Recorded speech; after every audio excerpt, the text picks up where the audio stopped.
अस्सलामुअलैकुम क्लास। तो शुरू करते हैं अपना अगला लेक्चर। इस लेक्चर में हम लोग देखते हैं क्या करना है पहले, ठीक है ना। और फिर हम लोग कंटिन्यू कर लेंगे। तो हमने पहले मेरे ख्याल से किया था, हाँ, डिफरेंस बिटवीन एवापोरेशन और बॉइलिंग किया था हमने, ठीक है। तो अब हम करेंगे एप्लीकेशन ऑफ एवापोरेशन, ठीक है ना। अब एवापोरेशन आप लोगों को पता है क्या होता है, मैंने पहले पिछले लेक्चर में बता भी दिया, एक बार दोबारा बता देता हूँ चलो। तो एवापोरेशन होता है जब वाटर की सरफेस से ना, जो वाटर वेपर्स होते हैं वो हवा में जाते हैं, ठीक है। वाटर वेपर में तब्दील होता है वाटर की सरफेस से, और वो किसी भी टेम्परेचर पे हो सकता है विदाउट जीरो केल्विन, ठीक है ना, जीरो केल्विन के अलावा। इसको कर लेते हैं आगे एप्लीकेशन ऑफ एवापोरेशन पे, ठीक है। अब एवापोरेशन को हम यूज़ कहाँ कहाँ पे करते हैं, मतलब ऐसी कौन कौन जगह यहाँ पे एवापोरेशन को यूज़ किया जाता है, ठीक है ना। तो रेफ्रिजरेटर, रेफ्रिजरेटर क्या होता है, रेफ्रिजरेटर मैं कैसे समझाऊँ आप लोगों को। फ्रिज, फ्रिज, अच्छा। अब फ्रिज देखो ना, फ्रिज आप लोगों में से बहुत सारे लोगों ने देखा भी होगा, यूज़ भी किया होगा, तकरीबन तो यूज़ किया ही होगा यार। तो अब फ्रिज में क्या होता है, फ्रिज में हम लोग एवोपरेशन का जो अमल है ना उसके ज़रिए कूल करते हैं। मैं आगे नहीं बताता क्योंकि अगर मैंने आगे बता दिया तो आप लोगों की क्यूरियोसिटी ख़त्म हो जाएगी। खैर पढ़ते हैं फिर समझाता हूँ आहिस्ता आहिस्ता। रेफ्रिजरेशन, ठीक है, रेफ्रिजरेशन और प्रोसेस होता है जिसके ज़रिए रेफ्रिजरेटर कूल करता है जिस चीज़ों को, ठीक है ना, विदाउट सी एफ सी। अच्छा, ये सी एफ सी क्या है, सी एफ सी है क्लोरोफ्लोरोकार्बन, ठीक है ना। अब जो पुराने फ्रिज थे ना, पुराने फ्रिज उनमें ना क्लोरोफ्लोरोकार्बन को हम लोग यूज़ करते थे। वो क्लोरोफ्लोरोकार्बन के ज़रिए क्या करते थे, कूलिंग करते थे। और फिर क्लोरोफ्लोरोकार्बन जो थी ना वो रिलीज होती थी हवा में, ठीक है ना। अब जब क्लोरोफ्लोरोकार्बन हवा में रिलीज होती है ना, ठीक है, तो क्या करती है, हमारी जो अर्थ है ना, अर्थ, एक सेकेंड मैं ज़रा इस तरह का, हमारी अर्थ के ऊपर ना एक ओजोन लेयर है इस तरह की, ठीक है ना। अब जो क्लोरोफ्लोरोकार्बन थी ना वो इस तरह जाती थी, इस तरह, और इधर जो थी ना ऑक्सीजन ओजोन लेयर उसको डिस्ट्रॉय कर देती थी, ठीक है। अब जब क्लोरोफ्लोरोकार्बन ओजोन को डिप्लॉय कर रही है तो हमारा सिक्योरिटी रिस्क बढ़ जाते हैं बहुत सारे। आप लोगों को ओजोन का पता तो होगा, ओजोन क्या काम करती है, ठीक है। ओजोन लेयर है हमारी अर्थ के इर्द गिर्द जो यूवी रेस को रोकती है, ठीक है। कंटिन्यू करते हैं हम लोग आगे ना, देखते हैं फिर क्या करना है। Cooling is a produced in fridge refrigerator bye operation of refrigerator, ठीक है, a liquid gas which absorb heat and create a cooling effect, ठीक है ना। अब कूलिंग जो होती है ना वो एवापोरेशन के जरिए होती है, ठीक है। हम लोग लिक्विड गैस जो होते हैं, लिक्विफाइड गैस, मैं गलत पढ़ रहा हूँ तो इग्नोर करना। अच्छा, अब ये क्या चीज़ है, हम लोग अगर आप कोई भी गैस पकड़ो, ठीक है ना, किसी भी गैस को ले लो और उसको कूल कर दो, ठंडा करते जाओ करते जाओ करते जाओ, एक ऐसा पॉइंट आएगा जहाँ पे वो गैस लिक्विड में तब्दील हो जाएगी, ठीक है ना।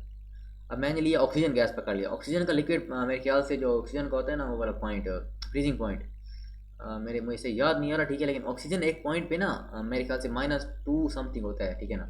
अच्छा, अब उस पॉइंट पे ना ऑक्सीजन क्या होती है, ऑक्सीजन गैस से लिक्विड में तब्दील हो जाती है, ठीक है। अब सेम का काम आप नाइट्रोजन के साथ भी करते हो, ठीक है ना, which absorb heat and create a cooling effect. अब देखो ना, लिक्विफाइड जो गैस होगी ना, ठीक है, वो ठंडी तो बहुत होगी, और जब कोई चीज़ ठंडी होती है, ठीक है, तो हमने मेरे ख्याल से ऊपर पढ़ा था थर्मल, मेरे ख्याल से थर्मल एक टॉपिक था इस चैप्टर का, जिसमें हम लोग हीट को वो कर रहे थे, ट्रांसफ़र कर रहे थे from hot to cold body. अब देखो, अगर एक बॉडी कोल्ड है, अगर वो लिक्विड कोल्ड है, ठीक है ना, और आपके इर्द गिर्द का टेम्परेचर है वो हॉट है उस लिक्विड के मुकाबले, ठीक है ना, तो लिक्विड हीट को एब्जॉर्ब करेगा। अब देखते हैं, अगर लिक्विड नाइट्रोजन जो होती है ना, ठीक है ना, वो मेरे ख्याल से मुझे एग्जैक्ट याद नहीं है, ठीक है, आप लोग सर्च कर लेना, वो समवेयर अराउंड -160 इधर की होती है, ठीक है ना। अब अगर -160 पे ना लिक्विड नाइट्रोजन का टेम्परेचर, ठीक है ना, तो हमारा जो फ्रिज होता है ना, फ्रिज वो मेरे ख्याल से यार, एक तो मुझे सही फिगर भूल गए हैं, ठीक है। असल में अभी रात के तकरीबन 2 बज रहे हैं जब मैं लेक्चर बना रहा हूँ ये, ठीक है, तो मैं थोड़ा थका भी बैठा हूँ। खैर, तो वो ना लिक्विड नाइट्रोजन से काफ़ी गर्म होता है। फ्रिज वैसे ठंडा होता है हमारे लिए, लेकिन लिक्विड नाइट्रोजन से वो काफ़ी ठंडा होता है, ठीक है। तो अगर हम लिक्विड नाइट्रोजन भर देंगे अंदर एज ए लिक्विड गैस, ठीक है, तो क्या होगा, वो हीट को एब्जॉर्ब कर लेगा, ठीक है। बस इधर यही बात करते हैं, ठीक है। आगे दिया हुआ है फिनॉन्स एंड क्लोरोफ्लोरोकार्बन वाला type of refrigerator gas use in freezes, ठीक है ना।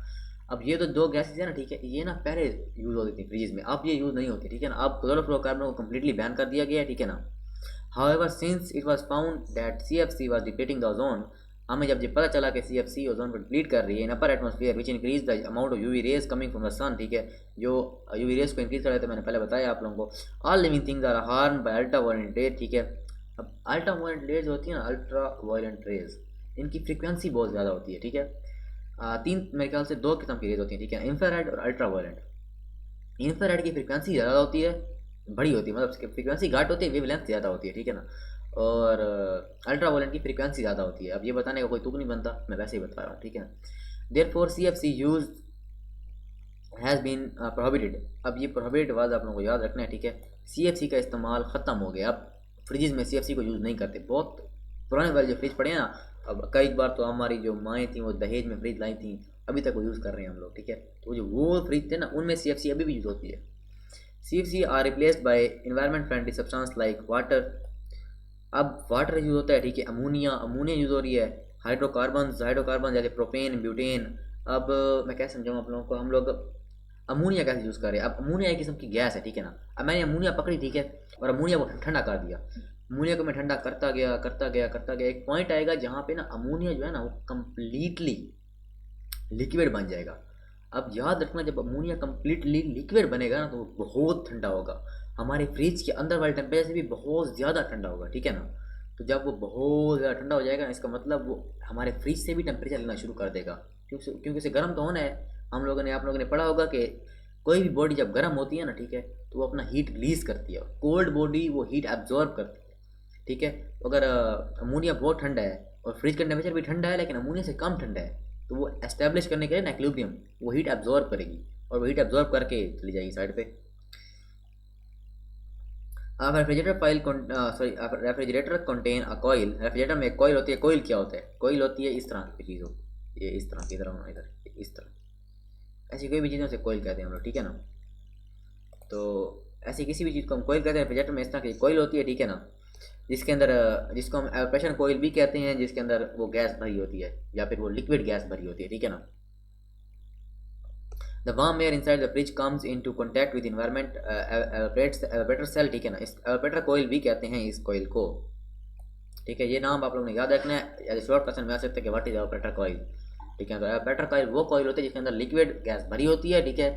और वार्म एयर जो फ्रिज के अंदर जो हवा होती है ना, ठीक है ना, वो उस कॉइल के मुकाबले ठंडी होती है बहुत, सॉरी गर्म होती है बहुत, तो वो उस एवापोरेटर के साथ कांटेक्ट में आती है, ठीक है। Refrigerator absorb the heat and changes. अब देखो यहाँ पे रेफ्रिजरेटर एब्जॉर्ब कर रहे हैं हीट को, ठीक है ना, इसे इसको भी करने का। रेफ्रिजरेटर ने हीट एब्जॉर्ब किया, ठीक है, which cools inside of the fridge. अब फ्रिज अंदर से ठंडा हो गया, ठीक है। This gas is then compressed releasing the heat outside, ठीक है ना। अब सिंपल सी बात है कि जब ये गैस होती है, ठीक है ना, अब ये एक सेकंड इधर आते हैं हम लोग, ये जगह ये देख रहे हो फिगर नंबर 1.14, सॉरी 11.14, ठीक है ना। अब इसमें देखो क्या हो रहा है, इसमें एक है लो प्रेशर एरिया, एक है हाई प्रेशर एरिया, ठीक है ना। अब लो प्रेशर एरिया क्या है? लो प्रेशर एरिया ना जो हमारी फ्रिज का अंदर का एरिया होता है, ठीक है ना। अब उसमें हमारा कूल लिक्विड होता है, जो कूल लिक्विड जो हमारा कंप्रेसर से कूल लिक्विड आ रहा होता है ना, वो जाता है और वो वहाँ से गर्मी एब्जॉर्ब करता है, ठीक है। और फिर वो जाता है कहाँ पे? हाई प्रेशर एरिया पे। हाई प्रेशर एरिया में कंडेंसर का यूज़ करते हैं हम लोग। अब वो कंडेंसर में क्या होता है? कंडेंसर ना हमारी जो कोयल होती है उसे ठंडा करते हैं। मेरे ख्याल से कहीं भी कहीं ना यहाँ पे इस जगह पे कहीं पे, ठीक है ना, एक फ़ैन लगा पड़ा होता है। आप लोगों ने देखोगा, आप लोगों के फ्रिज के पीछे फ़ैन भी लगे पड़े होते हैं, फ़ैन एक। अब फ़ैन का क्या काम होता है? फ़ैन जो होती है ना हीट, वो बाहर फेंकते हैं उस लिक्विड से। अब वो फिर लिक्विड से हीट ऐसे ऐसे ऐसे ऐसे होती यहाँ तक आती है, ठीक है, कंप्रेसर में। और फिर कंप्रेसर ठंडी होकर फिर यहाँ पे कूल लिक्विड आ जाता है, ठीक है। और यही साइकिल चलता रहता है। और इस साइकिल को कौन चलाता है? हमारी इलेक्ट्रिसिटी, ठीक है, जिसे हम एनर्जी भी कहते हैं, electric energy. This gas is then compressed releasing heat outside, ठीक है, हीट आउटसाइड रिलीज हो जाती है, ठीक है, back into the liquid bye condenser and condense back into the liquid. अच्छा, अब ना एक अच्छी चीज़ बताऊँ आप लोगों को। अब क्या, अब यहाँ पे ना असल सीन हो क्या रहा है? असल सीन यहाँ पे ये हो रहा है कि मुझे एक सेकंड पेंसिल लेने दो। अच्छा, असल सीन क्या हो रहा है यहाँ पे? क्या है आप लोगों के मुताबिक? यहाँ पे है लिक्विड, ऐसा ही है ना, लिक्विड है यहाँ पे, ठीक है ना। अब जब ये लिक्विड है तो ये क्या करेगा? ये हीट एब्जॉर्ब कर लेगा। जब ये हीट एब्जॉर्ब करेगा तो क्या बन जाएगा? ये गैस बन जाएगा, क्योंकि याद रखना लिक्विड एक्सट्रीमली लो टेम्परेचर पे होता है। तो अगर ये हीट एब्जॉर्ब करेगा तो इसका टेम्परेचर राइज होगा। जैसे टेम्परेचर राइज होगा क्या होगा? ये गैस बन जाएगा, ठीक है। अब इस टॉपिक में इतना मैं जोर क्यों दे रहा हूँ, ठीक है, क्योंकि अभी फर्स्ट ईयर की क्लास थी, ठीक है ना, और फर्स्ट ईयर की क्लास में रेफ्रिजरेटर का टॉपिक यूज़ हुआ पड़ा है, ठीक है। तो आप लोग भी फर्स्ट ईयर में पढ़ोगे और ये काफ़ी इंपॉर्टेंट टॉपिक हो सकते हैं आप लोगों के लिए। उम्मीद काफ़ी आप लोग पढ़ोगे रेफ्रिजरेटर, आगे भी ये कम चलता रहेगा, ठीक है ना। आगे हम लोग अभी जो हम लोग पढ़ रहे हैं उसमें हम लोग वो पढ़ रहे हैं सेकंड लॉ ऑफ थर्मोडायनामिक्स पढ़ रहे हैं, ठीक है। यही यही बेसिक यही है भाई, आपकी 9th बेस है, ठीक है ना। 10th में इतना खास कुछ नहीं पढ़ा। 10th में आपको अजीब अजीब चीज़ें पढ़ाई जाएंगी, यूजलेस सेंसलेस, ठीक है ना। लेकिन नाइन्थ में मेरे ख्याल से जो मैं ऑब्जर्व करता हूँ उसमें नाइन्थ में आप लोगों को बहुत काम चीज़ें पढ़ाई जाती हैं। जैसे अब रेफ्रिजरेटर वाला टॉपिक है, ये नियरली हर जगह पे यूज़ हुआ पड़ा है फिजिक्स में। खैर, अब यहाँ पे क्या हो रहा है, यहाँ पे है लिक्विड, ठीक है ना, लिक्विड गैस, गैस को लिक्विड में कंप्रेस किया हुआ है हम लोगों ने, ठीक है ना, ठंडा किया हुआ है। अब यहाँ पे हीट वो एब्जॉर्ब करेगी और क्या करेगा, हीट जैसे एब्जॉर्ब होगी वो बन जाएगा गैस, क्योंकि हीट एब्जॉर्ब हो रहा है। फिर वो जाएगी इस साइड पे, इस साइड पे हमारा जो होगा ना वो गैस, वो हीट को रिलीज कर देगा, क्योंकि वहाँ पे जो आउटर टेम्परेचर है ना वो ठंडा होगा और हमारा गैस गर्म होगा, तो हीट रिलीज कर देगा, ठीक है। और फिर वो ऐसे होके आएगा इधर। जब वो कंप्रेसर में, कंप्रेसर क्या करेगा, कंप्रेसर फिर से उसे कंप्रेस करेगा और फिर से ठंडा कर देगा, ठीक है ना। अब ठंडा करने का एक और तरीका भी होता है। ठंडा करने का तरीका नहीं है कि आप लोग उसको सिर्फ फ्रिज में रख लो ठंडा हो जाएगा। आप किसी गैस को पकड़ो, कंप्रेस कर दो ना बहुत सख्त तरीके से, ठीक है ना, वो भी लिक्विड में तब्दील हो जाएगा। और कंप्रेस करने से क्या होगा, वो हीट रिलीज कर देगा। जब वो हीट रिलीज करेगा तो क्या होगा, क्या होगा जब वो हीट रिलीज करेगा, तो वो अपनी उसकी जो अपनी टेम्परेचर का वो बहुत ठंडा हो जाएगा, ठीक है, क्योंकि वो हीट रिलीज कर देता है अपनी अपनी जो अंदर की हीट है। अगर वो आप रिलीज कर दो तो क्या होगा, आप ठंडे हो जाओगे ना, ठीक है। बस यही काम हो रहा है इधर भी। मेरा बहुत टाइम वेस्ट हो गया इस टॉपिक पे। This gas is then compress, ये तो हमने कर लिया, ठीक है। अच्छा, अब ये हो गया, फ्रिज वाला काम खत्म हो गया। फ्रिज में तो आप लोग अभी तक यहीं पढ़ रहे हो, वैसे आगे आप नहीं पढ़ रहे। आप लोगों को जो जो बताया गया वही याद करना है, इतना ज़्यादा और नहीं होना, मैं इतना कमले नहीं माननी, ठीक है ना। खैर, टॉपिक भी पे आते हैं। मैं कलर भी चेंज कर लेता हूँ, हम लोग लेते हैं पिंक कलर। कहाँ गया यार, ये पिंक कलर सेलेक्ट करने दो, कहाँ है पिंक कलर, ये रहा। अच्छा, फूड एंड प्रिजर्वेशन, ठीक है ना, फूड प्रिजर्वेशन। अब फूड प्रिजर्वेशन क्या होता है, हम लोग खाना जो होता है ना, खाना उसको प्रिजर्व, उसको सेव करना, उसको रखना, वो कैसे होता है। Many food items are prevented by removing water content from the evaporation, ठीक है। अब हम क्या करते हैं, हम लोग फूड के अंदर से वाटर निकाल लेते हैं। आप में से अगर कोई देहातों में रहता है तो आप लोगों ने सूखी बोटी जिसे हम कहते हैं सराइकी में, ठीक है ना, वो सूखा गोश्त, वो कभी खाया तो कभी तो खाया होगा। वो क्या होता है, उसमें हम गोश्त को पतली पतली लकीरों में तोड़ते हैं, ठीक है ना, काटते हैं। हम लोग पकी पतली पतली उसकी लकीरें बना लेते हैं, ठीक है। और फिर हम उसको लटका देते हैं। जब हम उसको लटकाते हैं तो क्या होता है, उसको लटकाते हैं, वो धूप उसको लगती है, उसका टेम्परेचर राइज होता है, उससे एवोपरेशन होती है। एवोपरेशन से सारा मॉइस्चर निकल जाता है और वो सूखा हो जाता है, ठीक है। अब जब वो सूखी होती है ना गोश्त, तो वो ख़राब नहीं होती, पर पूरा पूरा साल चलती है वो, ठीक है ना। तो इसी तरह आप लोगों ने ड्राई फ्रूट्स देखे हैं, ड्राई फ्रूट्स। अब ड्राई फ्रूट्स में क्या हो रहा होता है, ड्राई फ्रूट्स का प्रोसेस, मुझे एक प्रोसेस याद आ रहा है। मैं पीछे रिसर्च कर रहा था ना उसके ऊपर, ये यार, किशमिश मेरा फेवरेट ड्राई फ्रूट है, ठीक है ना। इसमें मैं रिसर्च कर रहा था, मुझे पता चला था किशमिश बनती कैसे है। अब किशमिश में हम लोग अंगूर तोड़ते हैं, खास हम अंगूर होते हैं उसको तोड़ते हैं, ठीक है ना। उसको धोया जाता है, उसमें केमिकल्स वगैरह मिलाए जाते हैं, ठीक है ना। एक थोड़े केमिकल्स भी मिलते हैं, वो हार्मफुल नहीं होते, वैसे केमिकल्स मिलाते हैं ताकि ना वो अच्छे तरीके से वो हो जाए, गल ना जाए उससे पहले ही, किशमिश बनने से पहले ही, ठीक है। उसको फिर हम सुखाते हैं, भाई उसको इतना सुखाते हैं, 3-4 बार सुखाते हैं उसको, ठीक है ना। और फिर वो किशमिश बनता है। अब मैं पूरा प्रोसेस बता नहीं सकता आगे, पहले ही टाइम बहुत वेस्ट कर रहा हूँ मैं। अच्छा, अब आप लोग बस ये समझ लो कि हम लोग एवापोरेट करके ना वाटर को, मॉइस्चर को एवापोरेट करके किसी भी फ्रूट्स के अंदर से ना, ठीक है, उसको बचा लेते हैं, उसको प्रिजर्व कर लेते हैं, ठीक है ना। The concentrate flavour it concentrate flavour, ठीक है ना, इसके अंदर फ्लेवर बच जाता है, फ्लेवर ख़राब नहीं होता और फूड भी ख़राब नहीं होता, ठीक है। एग्जाम्पल इंक्लूड ड्राई फ्रूट्स, ये पता नहीं, ड्राई मीट, हाँ इसी की बात कर रहा था, जर्की, इसको जर्की कहते हैं, ड्राई मीट, ये मुझे बड़ा अच्छा लगता है। अच्छा, प्रोडक्शन ऑफ साल्ट, हम लोग साल्ट भी प्रोड्यूस कर सकते हैं। अब साल्ट कैसे प्रोड्यूस कर रहे हैं, आप लोग में से बहुत सारे बंदों को पता भी होगा, किसी ने किसी ने ट्राई भी किया होगा, खैर मैंने किया है। अब इसमें क्या सीन होता है, हम लोग सीज लेते हैं समंदर से पानी, ठीक है ना। मैंने समंदर से पानी नहीं लिया था, ठीक है ना, मैंने पानी के अंदर नमक डाला था, फिर पानी को बॉईल किया था, तो मुझे नमक दोबारा मिल गया था। तो सेंस नहीं बन रही, फिर भी मैंने किया था। अच्छा, तो हम लोग समंदर से लेते हैं पानी। अब समंदर वाले पानी को हम लोग ना बड़े बड़े पूलों में, बड़े बड़े स्विमिंग पूलों में फैला देते हैं, ठीक है। अब जब वो बड़े बड़े पूलों स्विमिंग पूलों में फैलते हैं तो क्या होता है, वो आहिस्ता आहिस्ता एवोपरेट करता है, और एवोपरेट सिर्फ H2O करता है। बाकी जो नीचे सारा साल्ट होता है वो नीचे रह जाता है, ठीक है। तो उससे हमें क्या मिल जाता है, साल्ट। समंदर से जो हम साल्ट लेते हैं उसी प्रोसेस के जरिए लेते हैं, बॉइलिंग के जरिए भी लेते हैं, लेकिन ये प्रोसेस भी यूज़ होता है, क्योंकि बॉइलिंग अगर हम करेंगे तो हमें बहुत सारी एक्स्ट्रा एनर्जी, हमें बहुत सारा फ्यूल यूज़ करना पड़ेगा। एक सेकेंड में कलर चेंज कर दूँ, ये कलर चेंज करना मुझे अच्छा लगता है। अच्छा, ये हो गया, सी साल्ट हो गया, ठीक है।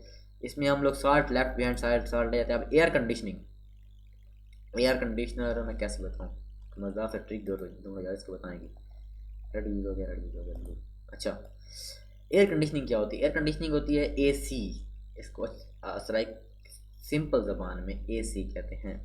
Air conditioning. इसमें जो हमारे घर के ऊपर एसी लगे रहते हैं वो किस तरह काम करते हैं, वो भी इसी प्रोसेस के जरिए ही काम करते हैं भाई। एसी और रेफ्रिजरेटर का प्रोसेस नियर टू सेम है, रेफ्रिजरेटर वाला प्रोसेस और एसी वाला प्रोसेस नियर टू सेम होता है, ठीक है ना।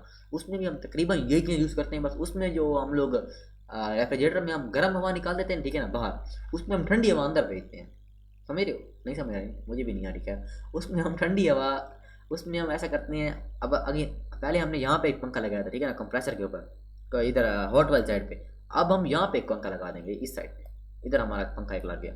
अब जब इधर पंखा लगेगा तो क्या होगा, इधर जब पंखा लगेगा ना तो ये ठंडी हवा इधर जाएगी बाहर, और ठंडी हवा हमें बाहर से मिल रही होती है, एसी के अंदर ठंडी हवा ही आती है ना, तो वो ठंडी हवा यहाँ से निकल रही होती है, ठीक है ना। बस में यही चीज़ होती है।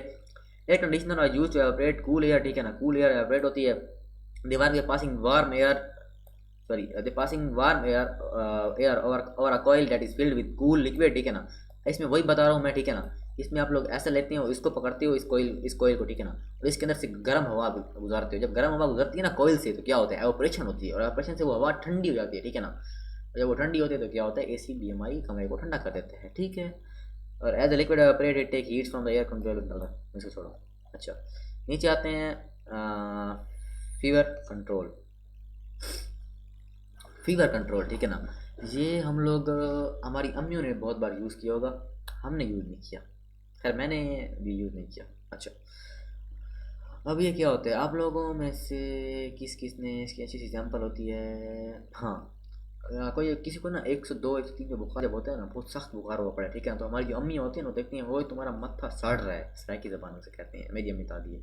अच्छा, अब उसमें क्या होता है, मेरी अम्मी पकड़ती है एक कपड़ा टाइप, ठीक है ना, उसके पास कपड़ा पड़ा होता है, उसको पानी में भिगोती है और फिर मेरे माथे पे रख देती है, ठीक है। उससे क्या होता है, जब मेरा माथे का जो गर्मी होती है ना, मेरे माथे की गर्मी, वो वाटर एब्जॉर्ब करता है, और कुछ टाइम बाद वो वाटर उस कपड़े से निकल जाता है। अब जब वो वाटर उस कपड़े से निकलता है तो एक कूलिंग इफेक्ट क्रिएट होता है, जो मेरे माथे को कूल करता है, ठीक है ना। कूलिंग इफेक्ट आपने पढ़ा होगा कि जब वाटर एवपोरेट होता है तो वो इर्द गिर्द की जगह को कूल कर देता है, ठीक है ना। तो उसी इफेक्ट को क्रिएट करने के लिए हमारी माएँ हमारे ऊपर गर्म वो गीला कपड़ा डालती हैं बुखार के वक्त, ठीक है। मेरी अम्मी ने मेरे ऊपर बहुत बहुत बार डाला है, आपके उम्र ने भी डाला होगा, ये तो मतलब एक काफ़ी नॉर्मल सी चीज़ है, ठीक है। The reason behind this is that the heat is remove from when the water is evaporated, ठीक है ना। As result the patient brain temperature stage within the acceptable boundaries, ठीक है। इसमें जो होता है हमारा जो दिमाग होता है, दिमाग वो ठंडा रहता है, ठीक है ना। क्या एक और कोई मजेदार सी एग्जाम्पल हो जाता हूँ, ठीक है। आप लोगों को कभी गुस्सा आया, गुस्सा बहुत ज़्यादा, बहुत सख्त गुस्सा है ना, आप लोग ठंडा पानी लो, उसमें अपना सर घुमा दो, आप लोग गुस्सा चला जाएगा, चांसेस काफ़ी हैं, अब गुस्सा जाएगा या आप पहुँच जाओगे, ठीक है। ऐसा नहीं करना चाहिए, वैसे आप लोग कर भी सकते हो, क्योंकि जब गुस्सा आता है इंसान कुछ भी नहीं सोच रहा होता, ठीक है ना, तो उससे आप लोगों का दिमाग ठंडा हो जाएगा। जब दिमाग ठंडा होता है तो आप लोग सोच सकते हो अच्छी चीज़ें। नो ब्रेन इंजरी अक्का, ठीक है, इससे हमारा दिमाग ख़राब नहीं होता, वैसे भी ख़राब है। खैर, अगला टॉपिक हम लोग अगले लेक्चर में करेंगे, ठीक है ना। मेरा इस लेक्चर में करने का कोई इरादा नहीं है, रात के 2:28 हो चुके हैं और मैं बहुत थक गया। अल्लाह हाफिज़, मिलते हैं आपको अगले लेक्चर में।